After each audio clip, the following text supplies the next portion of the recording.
అందుకే చావులో ప్రతి ఒక్క వ్యక్తి జీవితం బయటపడిపోద్ది. చావులో సువార్త నమ్మని వానికి ఎక్కడే మనకి తేడా తెలుస్తుంది. నమ్మినవాడు చావును ధైర్యంగా తిరుక్కుంటాడు, నమ్మనివాడు జ్వరం వచ్చిందంటేనే భయపడిపోతాడు. కానీ పునరుద్ధానం ఆ నిత్య జీవాన్ని బలంగా నమ్మితే ఎలా చెప్పిన రాని జబ్బా రాని దెబ్బ రాని వ్యక్తులు వెలివేత రాని ఏదైనా జరగని పోని నన్ను పోతామని డిక్లేర్ డేట్ జరగని నాకెన్ని జరిగినా అది కరువు అయినా కటకమైన హింస అయినా బాధ అయినా ఏదైనా నా ప్రభు వస్తాడు, నన్ను తిరిగి లేపుతాడు, నేను మళ్ళీ సజీవంగా ఆయనతో పాటు జీవిస్తాను. That is resurrection. గుర్తుపెట్టుకోండి, ఇది నా క్రీస్తు పునరుద్ధానం. ఇది చెప్పడానికి తోమ వచ్చాడు, ఇది చెప్పడానికి అపోస్తులు పరిగెట్టారు, ఇది చెప్పడానికి ప్రపంచమంతా సులుబాస్తారు. ఇప్పుడు చెప్పాల్సింది ఎవరు చెప్పండి?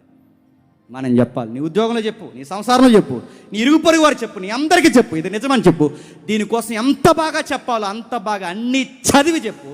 నీ నమ్మిన విశ్వాసం ఏతుబడు ప్రతి వానికి సాత్వికంతో సమాధానం చెప్పు. నీ ప్రభువు సజీవుడు సజీవుడు సజీవుడు త్వరలోనే రాబోతున్నాడు. Amen amen amen amen.